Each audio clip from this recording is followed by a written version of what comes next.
napagod talaga kami sa kaka-arrange ng halaman sa dating arrangement at ito na ngayon, inayos na namin kung saan pwedeng ilagay, may mga bago, may mga dati na, at saka para maganda na tingnan, kaya inayos namin ng mabuti for us. Medyo okay na siya than before. And then dito yung iba. Yan, para refreshing, dami ng halaman na dadagdag. And kung dito ka, para ka nasa gubat.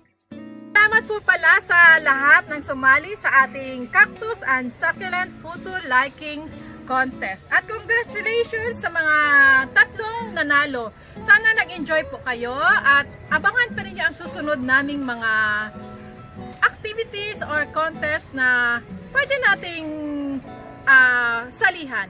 At ito ang aming baby. Oh, may parang may masamang balak sa aming mga laruan na nandito. Ay, naiyak kasi nahuli ang kanyang balak. Nagtago. Kasi nandito yung mga laruan sa halaman. Kaya tutur ko po kayo sa aming munting hardin. Ito, may kalamansi. Yan, nakailang harvest na rin kami dito. At least, na kami bibili. Ito, yung aming sili din.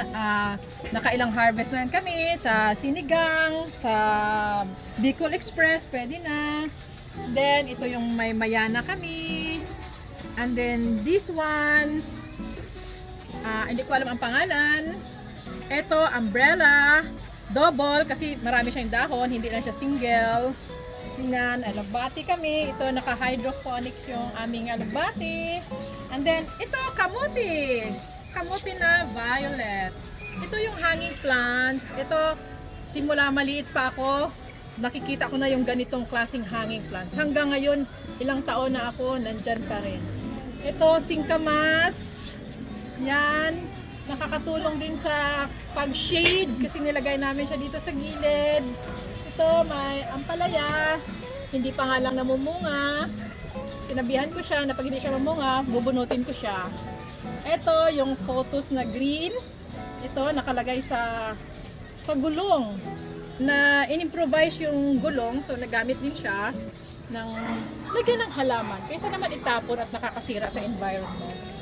Ito yung blue ternity, ito madami na siyang bunga.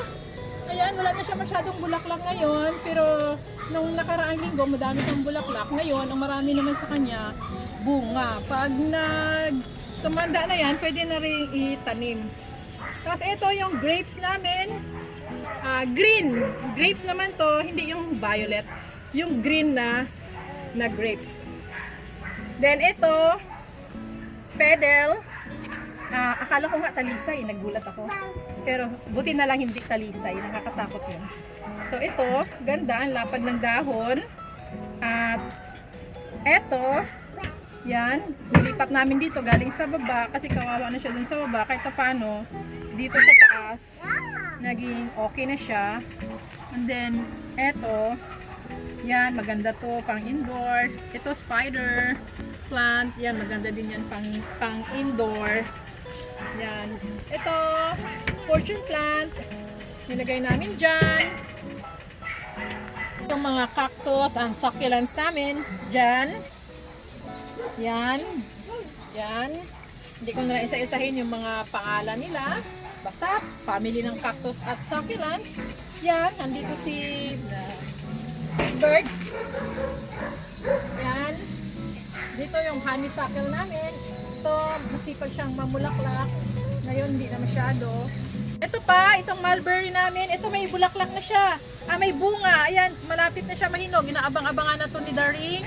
Kasi siya ang tagakain. And then, may okra kami. Malaki na. Yan, ito.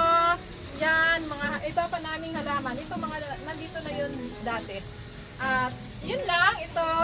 Hindi ko na isa-isahin kasi medyo madami at hindi ko memorize ang pangalan. And yun, thank you so much sa panonood at salamat at abangan pa ninyo ang mga susunod namin na videos.